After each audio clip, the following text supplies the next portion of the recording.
खबरदीप जनमंच, जहां सच्चाई का दीप जलता है और जनता की आवाज गूंजती है। पालघर, डहाणू, धुंडलवाड़ी वेदांत हॉस्पिटल के कर्मचारियों का बेमियादी आंदोलन शुरू। डहाणू स्थित वेदांत हॉस्पिटल में कार्यरत कर्मचारियों की विभिन्न मांगों की लगातार अनदेखी किए जाने के विरोध में आज दिनांक 26 दिसंबर 2025 को CITU, centre of Indian trade unions, श्रमिक यूनियन के नेतृत्व में बेमियादी आंदोलन की शुरुआत की गई है। कर्मचारियों का कहना है कि बीते कई वर्षों से उनके वेतन में कोई वृद्धि नहीं की गई है। बढ़ती महंगाई, पारिवारिक जिम्मेदारियों और कार्यभार में निरंतर वृद्धि को देखते हुए वेतन वृद्धि अत्यंत आवश्यक है। इसके बावजूद अस्पताल प्रशासन जानबूझकर टालमटोल की नीति अपना रहा है। इन अन्यायपूर्ण नीतियों के खिलाफ मजबूर होकर कर्मचारियों ने एकजुट होकर बेमियादी आंदोलन का निर्णय लिया है। इस आंदोलन को विधायक कॉमरेड विनोद निकले ने प्रत्यक्ष रूप से उपस्थित रहकर समर्थन दिया। उन्होंने अस्पताल प्रबंधन की कड़ी आलोचना करते हुए कर्मचारियों की जायज मांगों को तत्काल स्वीकार करने की मांग की। साथ ही उन्होंने यह भी आश्वासन दिया कि कर्मचारियों के अधिकारों की रक्षा के लिए संघर्ष लगातार जारी रखा जाएगा। आंदोलन के दौरान CITU के taluka secretary comrade Radka Kalangada, comrade Suresh Jadhav, comrade Ramdas Sutar सहित वेदांत हॉस्पिटल के बड़ी संख्या में कर्मचारी उपस्थित रहे।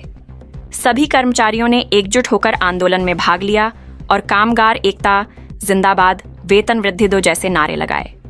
यूनियन की ओर से स्पष्ट किया गया है कि जब तक कर्मचारियों की मांगें पूरी नहीं होती तब तक यह आंदोलन जारी रहेगा। साथ ही प्रबंधन को चेतावनी दी गई है कि यदि शीघ्र सकारात्मक चर्चा कर समाधान नहीं निकाला गया तो आंदोलन को और अधिक तीव्र किया जाएगा। संगठन जिंदाबाद जिंदाबाद जिंदाबाद। मजदूरों को अन्याय करना बंद करो, बंद करो, बंद करो। मजदूरों को अन्याय करना बंद करो, बंद करो, बंद करो। रोल पाउडर जिंदाबाद जिंदाबाद जिंदाबाद। रोल पाउडर जिंदाबाद जिंदाबाद जिंदाबाद। संगठन जिंदाबाद जिंदाबाद जिंदाबाद। नागरिकता जिंदाबाद जिंदाबाद जिंदाबाद। नागरिकता जिंदाबाद जिंदाबाद जिंदाबाद। रोल पाउडर की जय, रोल झंडे की जय। या ठिकाणी आंदोलन तुमचं चालू आहे। तुमची युनियन आहे, या युनियनचे काय काय प्रश्न घेऊन आपण आंदोलन करत आहे? डहाणू तालुक्यामध्ये धुंदलवाडी या ठिकाणी वेदांत हॉस्पिटल आणि मेडिकल कॉलेज या ठिकाणी आहे। आज पाहायला गेलं तर जिल्ह्यामध्ये सर्वात मोठं हॉस्पिटल हे वेदांत हॉस्पिटल आहे आणि या ठिकाणी गेल्या 5-6 वर्षापासून जे काही कामगार, सफाई कामगार आहेत, इतर क्षेत्रामध्ये जे कामगार काम करतात, साधारणतः 300 ते 400 कामगार हे या ठिकाणी गेल्या 7-8 वर्षापासून काम करतात। परंतु या कामगारांना अजूनही 7 ते 8 हजार रुपयामध्ये महिन्यामध्ये राबवलं जातं। आजचं जर पाहिलं तर वाढती महागाई आणि ह्या सर्व जर गोष्टी पाहिल्या तर आज एका कुटुंबाला किमान, कामगारांच्या कुटुंबाला किंवा इतर कोणत्याही कुटुंबाला किमान जगण्यासाठी आज 28 ते 30 हजार रुपये हे लागतात, तर ते कुटुंब व्यवस्थितपणे ते जगू शकतं। परंतु अशा प्रकारच्या कामगारांवर हा अन्याय आणि कामगारांचे शोषण हे गेल्या 7-8 वर्षापासून या वेदांत हॉस्पिटलमध्ये जे काही व्यवस्थापन आहे ते करत आहे। आणि म्हणून गेल्या 4 वर्षापूर्वी centre of Indian trade union या युनियनच्या नेतृत्वाखाली येथील कामगारांनी आपली सभासद पावती फाडून या युनियनचे सदस्य झाले आणि तेव्हापासून आम्ही या वेदांत हॉस्पिटलमध्ये व्यवस्थापनाशी किंवा मालकाशी चर्चा करतो की कामगारांचं किमान वेतन तरी तुम्ही निदान दिलं पाहिजे। परंतु आज या वैद्यकीय क्षेत्रामध्ये कामगारांचं किमान वेतन हे 16 ते 17 हजार रुपये आहे, परंतु आज 9 हजार रुपयावर या कामगारांना राबवलं जातं। गेल्या 1 महिन्यापूर्वी आम्ही त्यांना पत्र दिलं, युनियनच्या माध्यमातून आणि कामगारांच्या माध्यमातून एक पत्र दिलं की तुम्ही कामगारांचा किमान त्यांचा पगार वाढवला पाहिजे, काहीतरी त्यांना निदान जगण्यासाठी। परंतु त्यांनी ते पत्रही फाट्यावर मारलं, युनियनवर ते फाट्यावर मारण्याचा प्रयत्न करतात आणि जो कामगार त्यांच्याकडे पगार वाढ मागतो त्या कामगाराला टार्गेट करून कामगाराला बाहेर काढले जातात। हा मोठा अन्याय हा या ठिकाणी होतोय आणि म्हणून रीतसर आम्ही त्यांना 15 दिवसाची नोटीस दिली की या 15 दिवसामध्ये तुम्ही कामगारांच्या ज्या काही रास्त मागण्या आहेत या रास्त मार्गावर चर्चा केली पाहिजे आणि मार्ग काढला पाहिजे।